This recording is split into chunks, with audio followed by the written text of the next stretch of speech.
marilah kita panjatkan puji dan syukur atas kehadiran Allah Subhanahu wa taala, atas limpahan rahmat taufiknya kita dapat berkumpul pada kegiatan hari ini dalam keadaan sehat walafiat. Salawat dan salam tetap tercurahkan kepada Nabi kita Nabi Muhammad SAW yang telah membawa kita dari zaman jahiliyah menuju zaman terang yakni Nabi Muhammad. Bapak Ibu hadirin yang kami hormati, di sini saya sebagai pembawa acara akan membacakan susunan acara pada kegiatan hari ini. Acara yang pertama yaitu pembukaan, acara yang kedua yaitu penyampaian materi, dan acara yang ketiga sesi tanya jawab dilanjutkan dengan acara yang keempat doa dan penutup. Untuk membuka acara pada hari ini, marilah kita berdoa sejenak agar nantinya acara pada hari ini diberikan kelancaran. Berdoa mulai.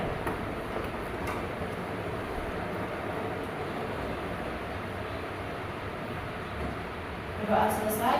Baik, untuk memasuki acara yang selanjutnya yakni penyampaian materi destinasi modul 1.4 penyebaran pemahaman budaya positif oleh Ibu Nia Kurniawati Chandra SPD. Dipersilakan.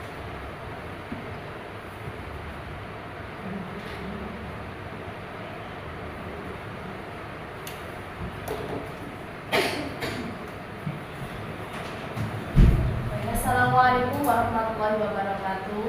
Waalaikumsalam warahmatullahi wabarakatuh. Izinkanlah saya di sini menyampaikan pemaparan materi tentang pemahaman budaya positif. Sebelumnya saya hormati kepala sekolah di Desa Sumber Bening yang mewakili Bapak Ibu guru SD Negeri 1 Sumber Bening dan juga Ibu guru TK dan wanita sekalian. Di sini yang ingin saya paparkan atau kita menyebarkan pemahaman tentang budaya positif sekolah. Sebenarnya kita di sini ada beberapa budaya positif sekolah, mulai disiplin sekolah dan nilai-nilai universal, motivasi, hukuman dan penghargaan, serta restitusi. Yang ketiga keyakinan kelas, yang keempat yaitu kebutuhan dasar manusia, yang kelima 5 posisi kontrol, yang keenam yaitu segitiga restitusi. Yang pertama terlebih dahulu Bapak Ibu, panjenengan semuanya ketika mendengar kata disiplin positif atau dengar kata disiplin itu apa Bapak Ibu? Mematuhi peraturan, baik. Dan ada yang lain? Tepat waktu mungkin. Tepat waktu bisa. Coba kita lihat dulu. Apa sih sebenarnya disiplin itu? Apa arti kata disiplin? Disiplin diartikan sebagai sebuah atau sesuatu yang dilakukan seseorang pada orang lain untuk mendapatkan kepatuhan. Kita cenderung menghubungkan kata disiplin dengan ketidaknyamanan. Biasanya kita kalau disiplin harus yang tepat waktu atau bagaimana itu kadang kita merasa tidak nyaman. Karena apa? Tidak adanya motivasi dalam diri orang tersebut. Sebagai pendidik, tujuan kita adalah menciptakan murid yang merdeka. Syarat utamanya adalah disiplin diri. Nah, disiplin diri sehingga mereka berperilaku sesuai dengan nilai-nilai kebajikan dan memiliki motivasi intrinsik. Motivasi intrinsik itu adalah motivasi yang timbul dari diri seseorang itu sendiri tanpa adanya pengaruh dari orang lain. Disiplin positif merupakan salah satu cara menerapkan disiplin yang bertujuan untuk menumbuhkan kesadaran serta memberdayakan anak untuk melakukan sesuatu tanpa sodokan ancaman atau hukuman. Jadi, kalau nanti masuk kelas, kalian akan masuk kelas lebih pagi akan beri hadiah, tidak seperti itu ya. Jadi kita disiplin karena diri sendiri. Di sini adalah merupakan nilai-nilai kebajikan. Sebenarnya banyak sekali nilai-nilai kebajikan, tapi nilai-nilai kebajikan ini adalah berupa profil pelajar Pancasila. Profil pelajar Pancasila ini ada 6 segi atau 6 kategori. Bisa dibacakan bejana yang pertama apa bejana? Berasal dari beriman, beriman dan bertakwa. Berkebinekaan, gotong royong, kreatif, ya. Terus lanjutkan belajar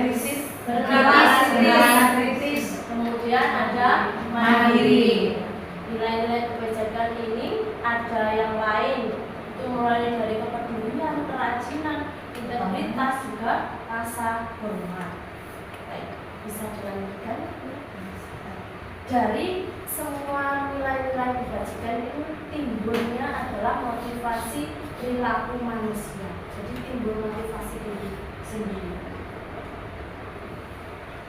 Motivasi adalah dorongan yang timbul dari seorang secara sadar atau tidak sadar untuk melakukan suatu tindakan dengan tujuan tertentu, seperti itu. Apa yang memotivasi manusia atau perilaku manusia? Nah, ini menghindari ketidaknyamanan atau hukuman. Jadi kalau nanti saya datangnya siang pasti mendapatkan hukuman. Kemudian untuk mendapatkan imbalan atau penghargaan dari orang lain. Oh, berarti saya kalau rajin di kelas nanti akan dapat hadiah dari guru misalkan. Kemudian untuk menjadi orang yang mereka inginkan dan menghargai diri sendiri dan nilai-nilai yang mereka percaya.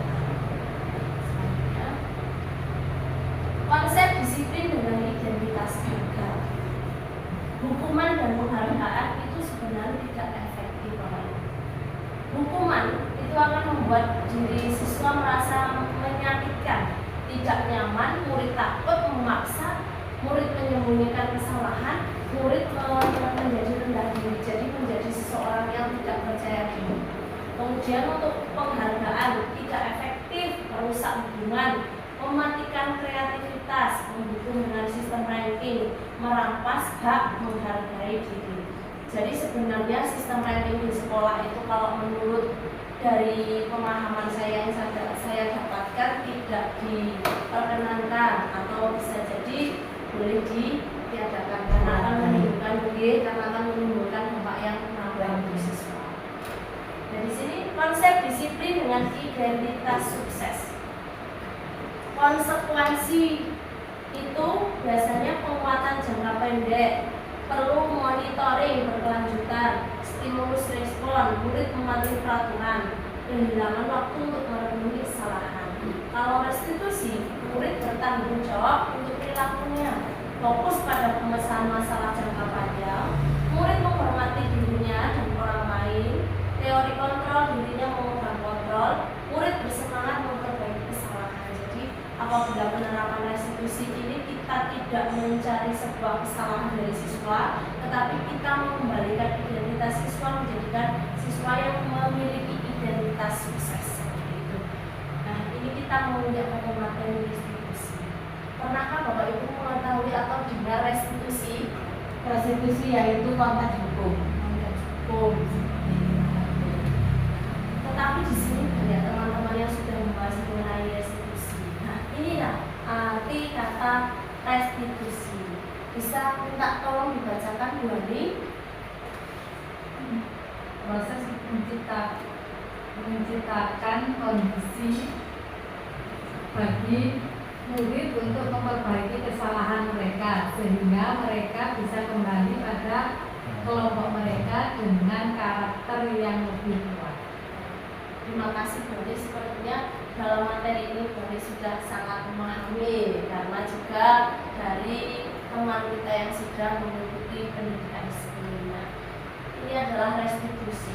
Jadi mungkin kalau di kalangan kita masih banyak pengetahuan yang awam apa itu sebenarnya restitusi. Nah, ini adalah pengertian dari restitusi, yaitu memperbaiki kesalahan mereka sehingga mereka mampu kembali kepada kelompok mereka dengan karakter yang lebih kuat. Jadi tidak karena hukuman dari Bapak Ibu guru jadi siswa merasa terendahkan dirinya dan lain-lain. Bisa dilanjutkan di jannah. Tolong bantu.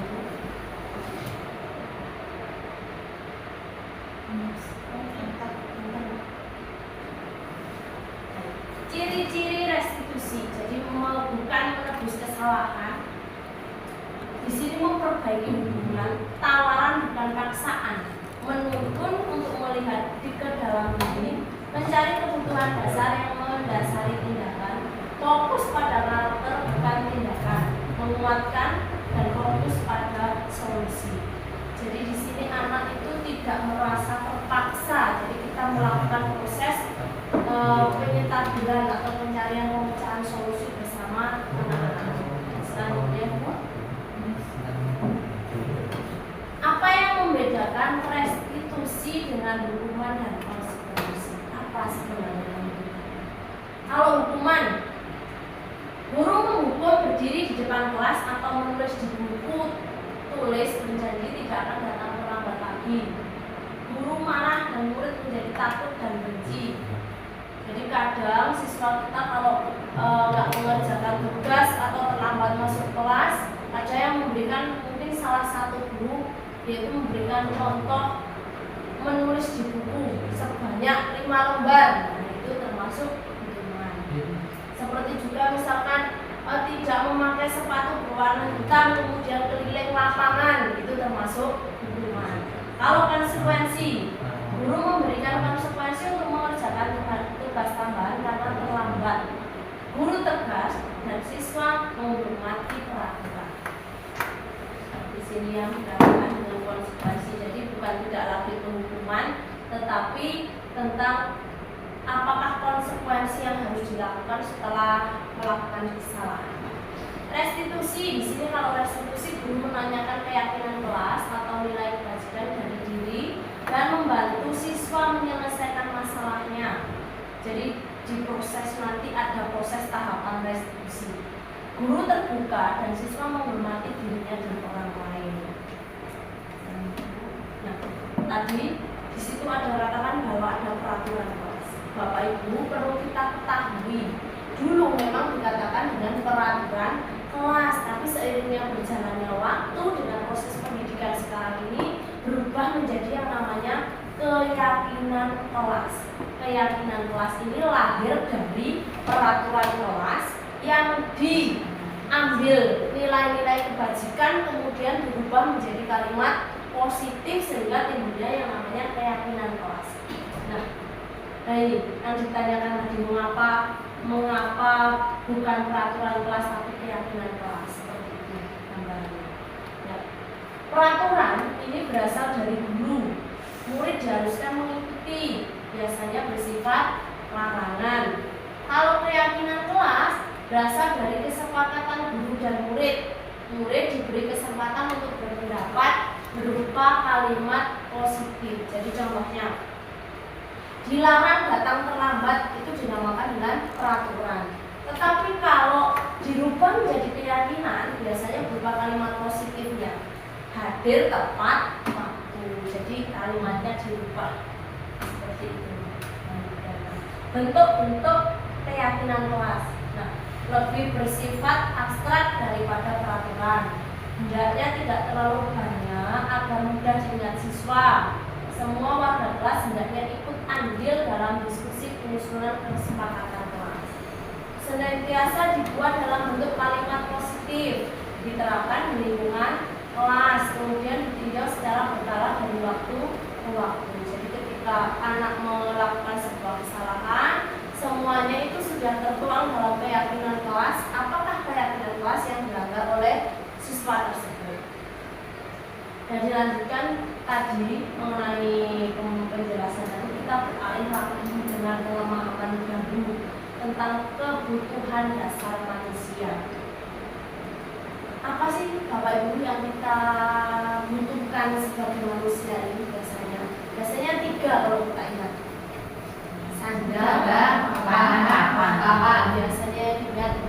Tetapi di sini ada 5 kebutuhan dasar. Apa saja itu? Yang pertama bertahan hidup. Yang disebutkan Panjenengan Sedaya tadi adalah kebutuhan bertahan hidup. Tetapi yang lain, kasih sayang dan rasa diterima. Panjenengan membutuhkan semuanya rasa kasih sayang. Ketika kita merasa bertengkar dengan teman sejawat atau dengan di rumah, pasti kita merasa tidak nyaman. Kemudian penguasaan, ini penguasaan terkait kemampuan kita, skill yang kita miliki. Kemudian kebebasan. Apakah kita hidup itu perlu bebas? Yang dikatakan bebas seenaknya sendiri tidak, tetapi tetap mengikuti norma-norma yang berlaku di masyarakat. Kebebasan ini biasanya seperti anak belajar sesuai dengan bakat dan minat siswa. Kemudian kesenangan. Kesenangan ini kalau kita semuanya bekerja terus-menerus tanpa harus adanya kesenangan, nanti akan bisa menimbulkan pemikiran yang lebih tertekan. Baik. Di sini ada posisi kontrol. Di sini ada 5 posisi kontrol dulu. Nah, di sini ada 5. Yang pertama penghukum. Jika dikatakan tadi kalau penghukum yaitu harus lari ke lapangan sebanyak 10 kali karena tidak memakai sepatu berwarna hitam. Kemudian ada pembuat rasa bersalah misalkan. Sampeyan nek dikandani pancet ini saya berjanji sudah tidak akan mengulangi lagi apa yang dinyatakan atau dijanjikan. Ternyata kamu masih mengulangi lagi. Itu adalah pembuat rasa bersalah. Kalau teman, ini biasanya sering kita lakukan sebagai teman. Kemudian ada sebagai pemantau. Yang terakhir ini sebagai manajer. Sebagai manajer ini adalah proses posisi kontrol yang paling baik atau paling ideal. Bapak Ibu, apakah posisi kontrol yang panjenengan sering lakukan di 5 posisi ini? Yang sering dilakukan sebagai apa biasanya? Manajer. Jangan sudah mampu menerapkan posisi guru sebagai manajer. Ada yang lain lagi, misalkan pemantau. Jadi melihat perkembangan anak-anak sambil selalu diingatkan. Kemudian semoga di sini tidak ada guru kita yang mengambil posisi kontrol sebagai penghukum. Dan semoga ini tidak terjadi. Membuat rasa bersalah ini juga kalau teman ini biasanya sering kita lakukan. Bagaimana contoh penerapannya? Ini kita lihat. Nah, itu kalau penghukum. Kamu selalu saja terlambat. Selalu kamu yang datang terakhir. Itu bisa sebagai penghukum. Membuat rasa bersalah. Nah, ini contohnya. Kamu kan sudah janji pada itu tidak akan datang terlambat lagi. Kenapa kamu membuat ibu kecewa? Itu adalah suatu membuat rasa bersalah. Kalau teman, ya sudah kali ini saja tidak apa-apa. Sekarang duduk lagi. Kemudian pemantau. Peraturan apa yang kamu melanggar misalkan? Apa yang telah kamu lakukan? Sanksi atau konsekuensi apa yang harus kamu terima ketika melakukan ini? Kemudian yang manajer. Apakah kamu mengetahui kesalahan menjadi kembali lagi pada keyakinan kelas? Bagaimana kamu memperbaiki kesalahan menjadi anak diharapkan mampu untuk mendapatkan solusi dari dirinya sendiri ketika berbincang dengan guru. Baik. Selanjutnya ini adalah segitiga restitusi. Lanjutannya tadi, bagaimana cara penerapan segitiga restitusi? Bisa dilihat. Segitiga restitusi ini mempunyai 3 tahapan. Ya, yang pertama yaitu menstabilkan identitas. Jadi ketika anak membuat rasa kesalahan atau melanggar disiplin sekolah, jadi anak mengubah identitas anak dari orang yang gagal melakukan kesalahan menjadi orang yang sukses. Jadi pernyataannya, kami tahu atau saya tahu bahwa semua orang itu tidak ada yang sempurna. Semua orang juga pernah melakukan kesalahan. Kamu bukan satu-satunya yang pernah melakukan kesalahan ini. Jadi distabilkan identitas ketika anak supaya tidak merasa down atau merasa gagal identitasnya. Kemudian kita validasi kebutuhannya. Kita tanya alasannya apa melakukan kesalahan tersebut. Jadi kita tanya, kita gali apa yang dilakukan. Kemudian setelah mendapatkan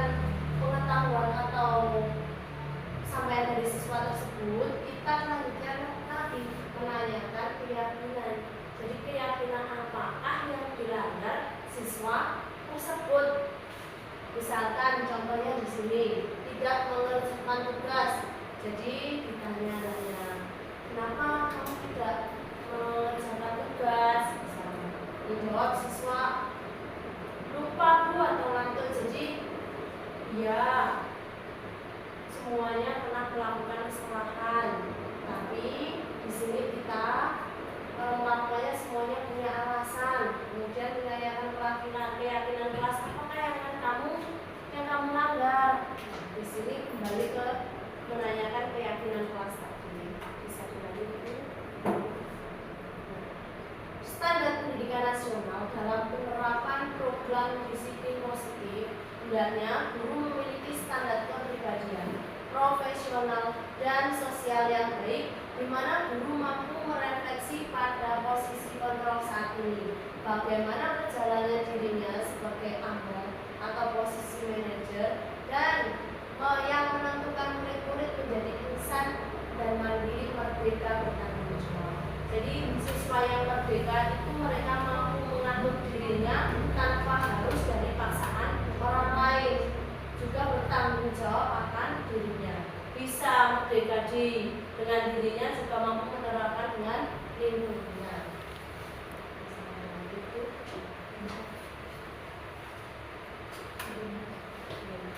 Ini adalah penyampaian saya. Terima kasih Bapak Ibu. Mari kita saling sharing mengenai pemaparan atau budaya positif yang saya dapatkan ini. Apabila Bapak Ibu ingin kita sharing bersama-sama, sama-sama kita mendapatkan ilmu yang terima kasih dari saya. Saya akan kembalikan kepada moderator. Assalamualaikum warahmatullahi wabarakatuh.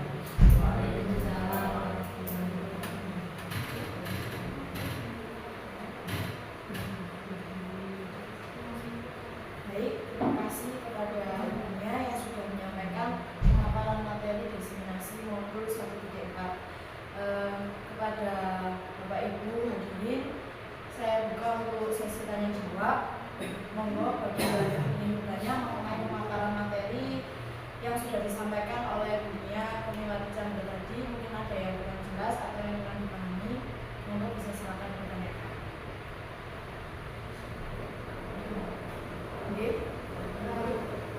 Kan tadi ini kita bahas itu tentang restitusi, itu bisa kita terapkan ke anak-anak gitu ya. Yang mau saya ketahui, apakah restitusi ini juga bisa kita terapkan kepada guru, sesama guru, misalnya dari kepala sekolah ke guru atau dari teman-teman seperti itu. Baik, terima kasih Bu Livia untuk pertanyaannya. Apakah ada pertanyaan lagi? Jika tidak, akan langsung disampaikan oleh Ibu. Baik, akan langsung dijawab oleh ibunya. Terima kasih pertanyaannya dari dulu, dan kita saling sharing bersama untuk memahami penerapan segitiga restitusi. Kalau menurut saya, untuk penerapan segitiga restitusi jika dilakukan kepala sekolah kepada guru, menurut saya bisa. Kenapa? Karena di sini prosesnya itu adalah kita tidak hanya ke siswa, jadi diproseskan untuk menyetabilkan identitas, kemudian kembali kepada yang kita katakan dengan identitas sukses tersebut. Jadi bisa dipanggil dengan cara secara mandiri, kemudian diajak berbincang yang lebih tentang apakah kesalahan atau pelanggaran yang dilakukan, kemudian diterapkan segitiga restitusi dengan tahapan yang pertama tadi yaitu menstabilkan identitas, yang kedua yaitu validasi tindakan, dan yang terakhir adalah menanyakan keyakinan. Jadi kalau di sekolah atau kita sebagai guru sudah memiliki kode etik pekerjaan itu tadi, jadi kita mematuhi aturan tersebut supaya tidak menimbulkan pelanggaran disiplin seperti itu. Ya, terima kasih punya. Baik, apakah masih ada yang ditanyakan lagi Bapak Ibu? Monggo, masih saya buka sesi tanya jawab.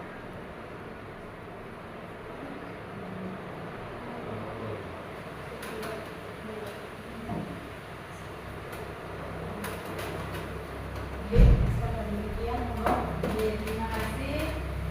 Mungkin di sini saya cuma mau ya. Contoh dari Bu Mia selaku guru penggerak kan di situ ada restitusi. Mungkin Bu Mia sudah menerapkannya kepada anak-anak biar kita sama-sama tahu bagaimana sih caranya merestitusi anak itu. Contohnya mungkin ada.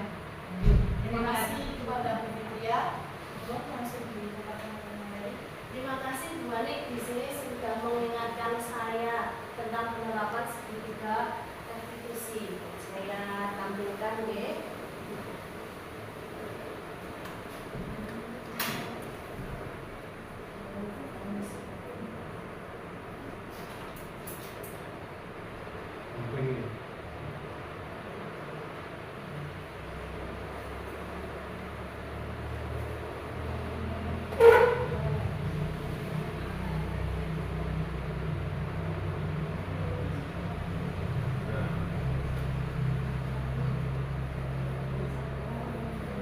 Tentang penerapan segitiga restitusi yang saya lakukan di sekolah. Di sini adalah seorang murid yang tidak mengerjakan tugas.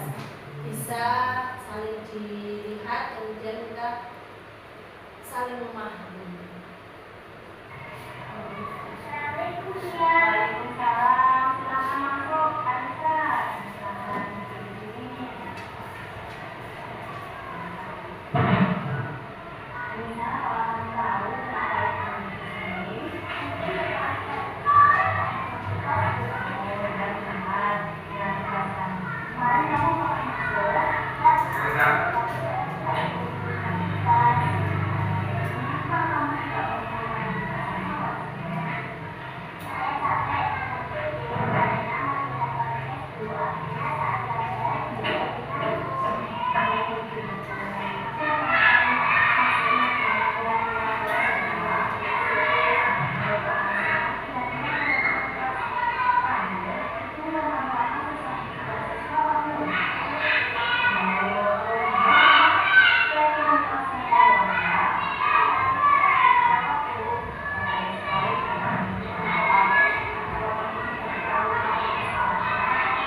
Di situ pada tahapan siswa diajak ke kantor berbincang dengan guru, kemudian tidak mengumpulkan tugas, alasannya kenapa. Di situ tadi siswa menyebutkan bahwa terlalu ngantuk dan seperti itu dengan alasan yang tidak lakukan. Kemudian kita memberikan pengetahuan identitas, tidak apa-apa bahwa semua orang pernah melakukan kesalahan. Kemudian kita di tahap validasi tindakan tadi, kemudian apakah yang perlu diperbaiki, dan juga kita menanyakan kembali kepada keyakinan kelas kita yang telah dilanggar apa, pada aspek apakah yang harus diperbaiki seperti itu.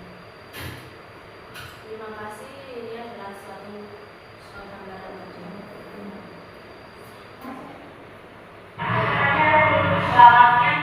Untuk selanjutnya ini adalah contoh kedua dari penerapan segitiga restitusi.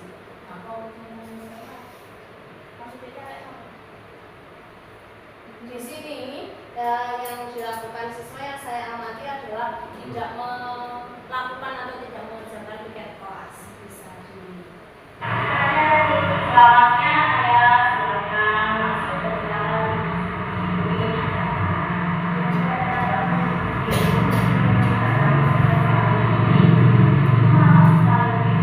Apabila ada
restitusi yang kedua yang dilakukan di kelas 3. Siswa tersebut bernama Alia.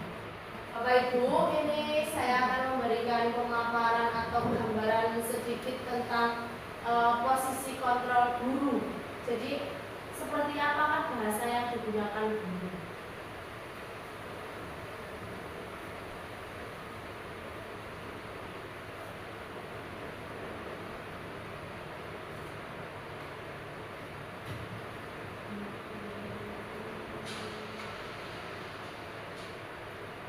Lima posisi kontrol itu adalah: 1. Posisi penghukum. 2. Posisi pembuat merasa bersalah. 3. Posisi teman. 4. Posisi pemantau atau monitor. Dan 5. Posisi manajer.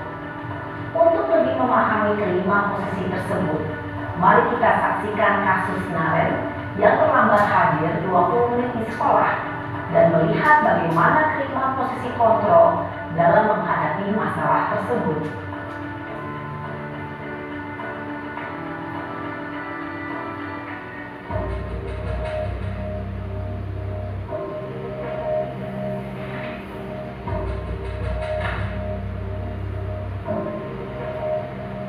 Naren!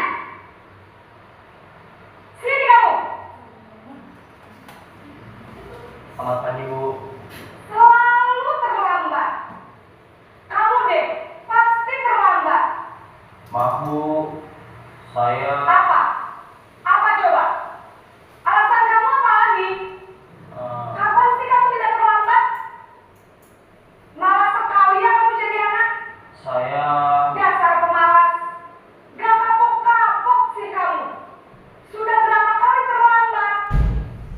Sana, kamu keliling lapangan basket 2 kali. kenapa saya harus keliling lapangan basket, Bu? Kenapa? Kamu lawan ibu. Berani-beraninya jawab. Sudah terlambat, masih berani jawab pula. Sekarang, keliling lapangan basket 5 kali sekalian. Biar kapok. Cepat. Pergi sana ke lapangan basket. Posisi penghukum biasanya berbicara dengan nada tinggi, menghardik, menunjuk-nunjuk, menyakiti, dan menyindir. Hukuman bisa berupa fisik maupun psikis. Ibu dan bapak guru hebat. Dampak yang terjadi pada murid ketika guru berada pada posisi penghukum adalah murid cenderung akan memberontak, bahkan menyimpan dendam.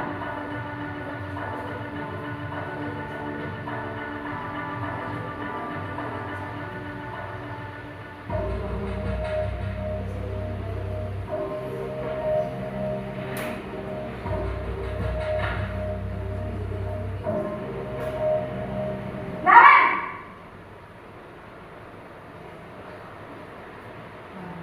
Selamat pagi, Bu. Naren. Kamu kenapa terlambat lagi, nak? Ya Tuhan, Naren. Kamu senang ya bikin ibu susah ya? Kalau kamu terlambat lagi, nanti ibu yang ditegur bapak kepala sekolah, nak. Disangka ibu tidak bisa membina kamu. Duh, gimana ini? Maaf, Bu. Duh, Gusti Naren. Kamu suka ya kalau ibu ditegur bapak kepala sekolah? Terus, sekarang ibu harus tulis apa ini di buku absen? Ini kamu sudah sering terlambat loh. Ibu harus apa coba? Maaf, Bu. Maaf sekali. Ya sudah, lain kali jangan bikin ibu susah lagi ya nak ya. Ibu tidak akan kuat lagi kalau kamu gini terus. Bisa jantungan kalau ibu ditegur bapak kepala sekolah. Sana cepat ke kelas. Maaf ya, Bu. Maaf sekali. Posisi pembuat rasa bersalah berbicara dengan nada tenang, cenderung lembut. Namun kata-kata yang diutarakan membuat murid merasa menjadi orang yang gagal, memandang buruk dirinya sendiri, merasa tidak berharga, dan tidak sanggup membahagiakan orang lain. Ketika guru mengambil posisi pembuat rasa bersalah, murid akan menganggap dirinya yang bersalah dan ia akan menyimpan emosi negatif tersebut di dalam dirinya.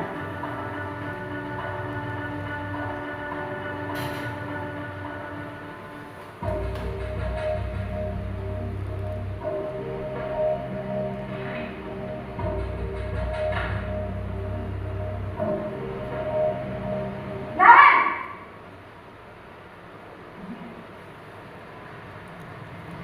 Selamat pagi, Bu. wah, sudah jam berapa ini, nak? Terlambat lagi ya, sayang. Iya, Bu. Habis ibu saya lupa bangunkan saya, Bu. Kamu malah menyalahkan ibu kamu. Kamu bukannya anak yang larinya paling kencang. Kok terlambat sih? Iya, Bu. Saya memang terlambat bangun tadi. Jadi, biarpun saya lari kencang, tetap gak kekejar, Bu. Ya sudah sana. Nanti lain kali larinya lebih kencang lagi ya. Biar gak terlambat lagi. Bikin senang ibu. Demi ibu. Bisa kan? Bisa lah, Bu. Ya sudah sana masuk kelas. Paling kencang. Kok terlambat sih? Iya, Bu. Saya memang terlambat bangun tadi. Jadi, biarpun saya lari kencang, tetap gak kekejar, Bu. Ya sudah sana. Nanti lain kali larinya lebih kencang lagi ya. Biar gak terlambat lagi. Bikin senang ibu. Demi ibu. Bisa kan? Bisa lah, Bu. Ya sudah sana masuk kelas. Ibu beresin urusan absen kamu. Kamu ini ada-ada saja. Dalam posisi teman, guru berbicara dengan nada suara ramah, akrab, cenderung bersenda gurau untuk menjaga suasana tetap santai. Murid akan merasa senang, aman, dan akrab dengan guru. Identitas yang tercipta adalah identitas sukses atau berhasil.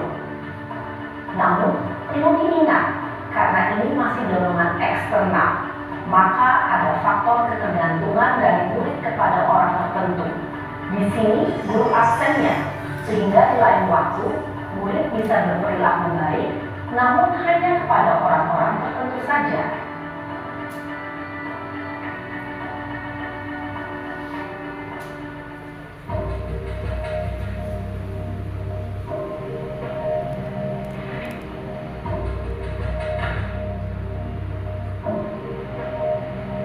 Naren!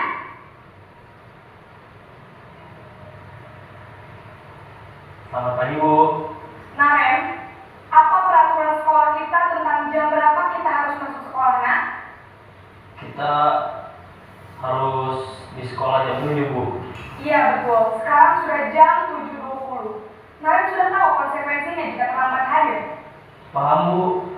Saya harus tinggal kelas pas jam istirahat selama 20 menit. Iya benar, konsekuensinya demikian. Jadi nanti jam 9.30 pas istirahat, kamu harus tinggal di kelas, kerjakan tugas tambahan untuk ketertinggalan kamu, ya? Baik, Bu. Posisi pemantau mengandalkan penghitungan atau data untuk mengontrol murid. Guru mengarahkan murid berdasarkan peraturan dan konsekuensi. Seorang pemantau menunjukkan bahasa tubuh dan ekspresi wajah yang datar dan cenderung formal.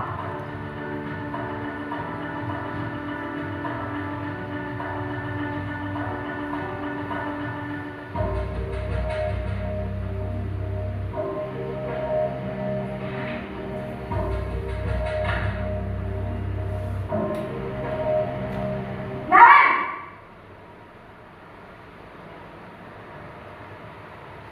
Selamat pagi, Bu. Selamat pagi, Naren. Maaf, Bu. Saya terlambat. Iya, sekolah masuknya jam 7, sekarang sudah jam 7.20. Jadi sekarang bagaimana ini, Naren? Maaf, Bu. Saya lupa setel alarm saya semalam. Baiklah, menurut kamu, keyakinan sekolah yang mana yang perlu kamu tingkatkan? Menghargai diri sendiri dan orang lain mungkin, ya, Bu. Setuju. Jadi, apakah Naren meyakini prinsip saling menghormati tersebut? Iya, Bu. Saya meyakininya. Apakah Naren bersedia bersedia memperbaiki masalah keterlambatan ini? Bersedia, Bu. Bagaimana kamu akan perbaiki masalah keterlambatan ini? Saya akan coba untuk tidak lupa menyetel alarm saya, Bu. Baik, kalau Naren lupa menyetel alarm di rumah, ada orang yang kira-kira bisa bantu mengingatkan tidak? Ada, Bu. Kakak saya, Kak Emma. Ada lagi selain Kak Emma? Selain Kak Emma, ada ibu saya. Baik, jadi yang mengingatkan Naren adalah Kak Emma dan ibu kamu ya? Kira-kira akan mulai setel alarm kapan nih Naren? Setelah pulang sekolah, akan segera saya lakukan.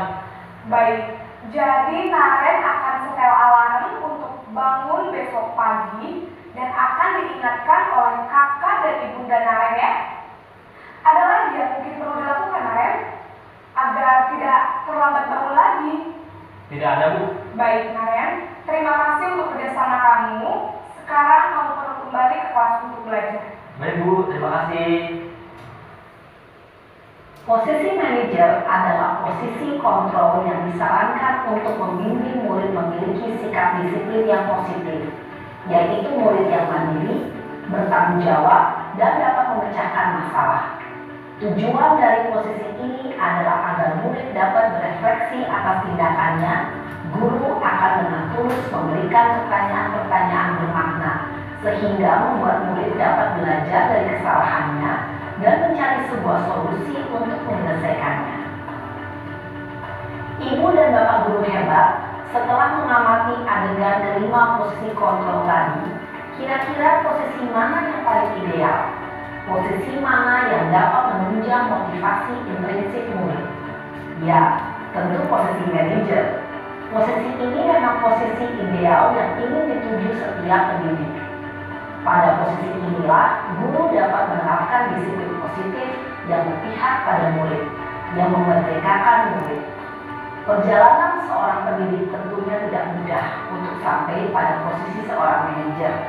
Namun, tujuan kita pasti, yaitu menciptakan murid-murid yang mandiri, merdeka, dan bertanggung jawab. Semoga penggambaran 5 posisi kontrol yang telah diperlihatkan ini dapat menjadi ajang refleksi bagi kita semua, agar dapat terus mengasah dan menerapkan disiplin positif yang memerdekakan murid. Mari terus berlatih dan bersemangat. Selamat menerapkan. Salam dan bahagia, Ibu dan Bapak guru hebat.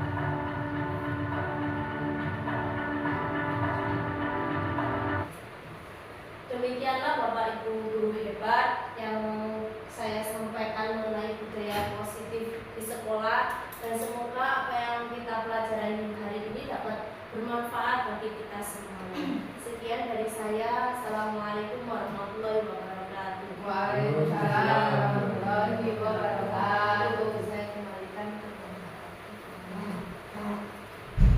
Terima kasih kepada gurunya Canda yang sudah menyampaikan materinya diseminasi modul 134.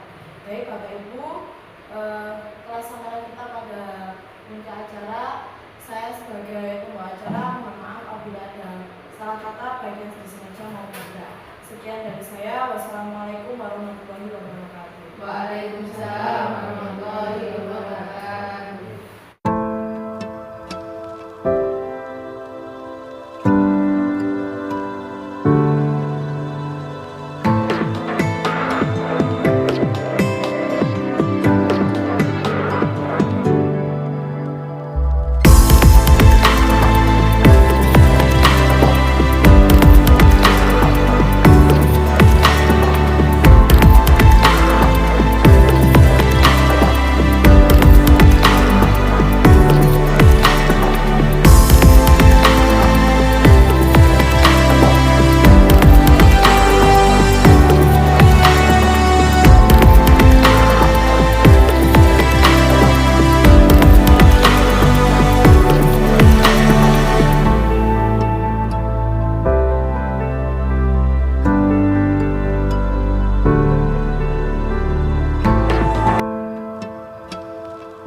Assalamualaikum warahmatullahi wabarakatuh. Perkenalkan, nama saya Lutfia Hanifah, guru SD Negeri 1 Sumber Bening kelas 5.